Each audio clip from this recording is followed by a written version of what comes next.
आपला जसा शेड स्वच्छ ठेवतो आपण आणि प्रत्येकजण स्वच्छ ठेवतो, तसंच आपल्या शेडच्या अवतीभोवतीचा जो असं गवत वगैरे आहे तेही सरभोवतानं आपल्याला स्वच्छ ठेवणं गरजेचं आहे। ज्याने म्हणजे कसं होतंय की शेडच्या जिथं जो गवत वगैरे वाढतो तिथं ते लेंड्या गवतार जो पडतो मेंढरांचा, त्याच्या तो वास येत असतो आणि मेंढरं ते खात नाहीत, मग ते आईचान उभं तिथं राहतं आणि साप वगैरे ह्याची सर्व भीती असल्याने आपल्याला तिथं स्वच्छ ठेवणं गरजेचं आहे। त्यामुळे अशी साफसफाई प्रत्येकानं केली पाहिजे।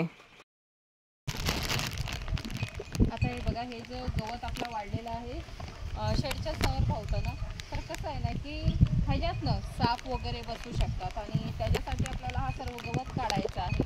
आणि हा जर गवत नाही काढला तर कधी येता जाता आपल्याला दगाफटका होऊ शकतो आणि जर समजा विळ्याने वगैरे काढायचं बोललात तर बारीक वगैरे कुठे असेल तो दिसू शकणार नाही। त्यासाठी आपल्याला हा जो ग्रास कटर आहे ह्याच्यासाठी हा एक ब्लेड लावलेला आहे आणि त्या ब्लेडने हा सर्व आपल्याला कापायचा आहे आणि स्वच्छ करायचे आहे, कारण की स्वच्छ ठेवणं गरजेचं आहे। सापाविपांची भीती असल्याने मग त्रास होतो आपल्याला, म्हणून हा स्वच्छ करायचा आहे। आणि कसं आहे ना की आपला आता शेडखालीच लेंड्या वगैरे सर्व जमा होत आहेत, त्यांचा गवतार वगैरे त्याच्यातच साठतंय। त्याने आता पाऊस वगैरे पडतोय, मग पावसाच्या ह्याच्यानं जोरानं हवेनं पाऊस तिथं जातोय आणि तिथनं असं जे काही पाणी वगैरे आहे ते पाणी इकडे येतंय मुरत मुरत, त्यामुळे ह्या गवताला जोर येतोय आणि आपल्या लेंडी खताच्या जोरावरच सर्व गवत उगवत आहे।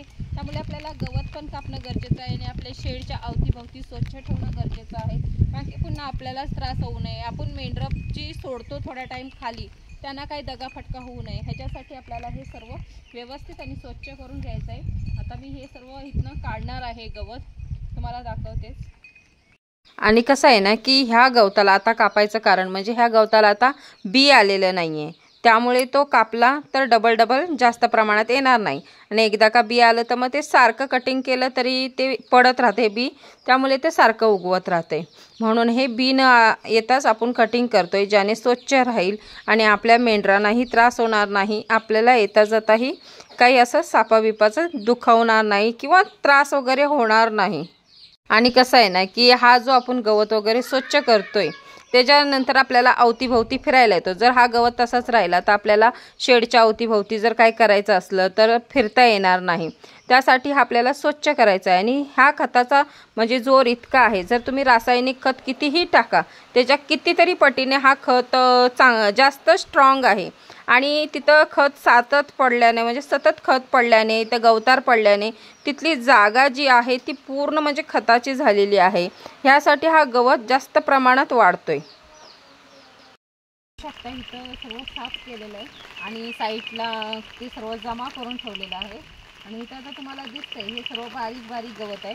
आता पुन्हा म्हणजे आता हे साईडला केलंय कारण की कसं होतंय त्यातच ते गवत पडल्यावर पूर्ण कटिंग होत नाहीये, म्हणून जे मोठं मोठं होतं ते साईडला केलेलं आहे। आता हे जे आहे ते पूर्ण असं जमिनीला लागून टाकणार, कारण की कसं आहे आपल्याला इथं अजिबात घाण नाही पाहिजे, अजिबात अडचण नाही ठेवायचं आणि कुणी पण म्हणजे प्रत्येकाने शेडच्या अवतीभोवती जर स्वच्छ ठेवलं तर मात्र आपल्याला कधी कसं आहे आमच्या इथं आता आमचं घर लांब आहे शेडपासनं, त्यामुळे समजा रात्रीचं कधी यावं लागलं गरजेला तर जे म्हणजे जनावरं आहेत त्यांचा त्रास होऊ नये, कारण की हा जरी हा बारीक आहे ना ह्याच्यातून आपण समजा एखादा बारीक असला ना तर तो दिसत नाही, त्यामुळे तो आपल्याला त्रास होतो, म्हणून हा आपल्याला स्वच्छ ठेवणं गरजेचं आहे। आणि हे सर्व आता परिसर आम्ही स्वच्छ केलं आहे आणि हे जे बारीक गवत आहे हेही पूर्ण तासून काढणार आहोत आणि प्रत्येकाने आपल्या शेडच्या अवतीभोवती जेवढं गवत आहे तेवढं स्वच्छ ठेवणं गरजेचं आहे।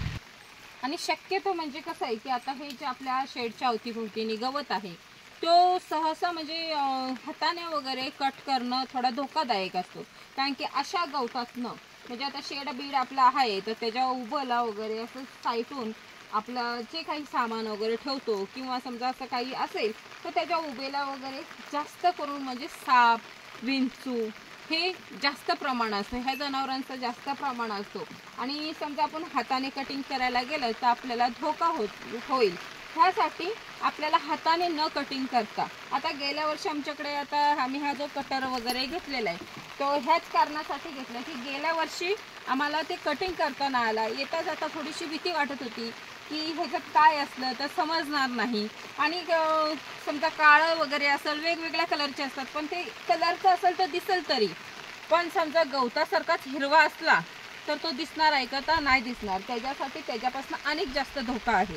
मग ह्या कारणासाठी आम्ही कटर वगैरे घेतला. आता तुम्ही बोलाल की ताईंकडे कटर आहे त्यामुळे ताई बोलतायत असं करा आणि तसं करा.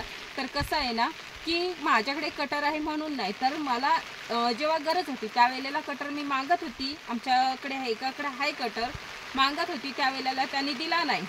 मग आपल्याला सारखी गरज लागणार आहे ह्यासाठी मग प्रत्येक वेळेला आपण किती मागणार, ह्यासाठी आम्ही स्वतः घेतलेलं आहे.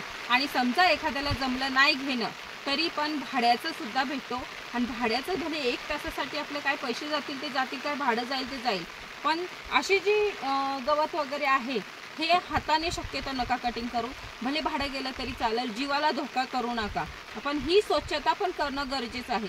जसं आपण आपला शेड स्वच्छ ठेवतोय ना, तसंच आपल्याला हे गवत सुद्धा स्वच्छ करायचं आहे, ज्याने काय आपल्याला कधी धोका होऊ नये ह्याच्यासाठी पण आहे. आणि सगळ्यात म्हणजे की स्वच्छता जितकी राहील तेवढं चांगलं आहे. एखादं समजा बघायला जरी आपल्याकडे कोण शेड वगैरे आलाय तरी पण असं नको म्हणायला की शेड स्वच्छ आहे आणि खाली एवढं सर्व गवत वगैरे घाण वगैरे आहे, असं नको. म्हणून चारो साईडने आपल्याला स्वच्छ ठेवायचं आहे आणि प्रत्येकाने अशी काळजी घेणं सगळ्यात चांगली.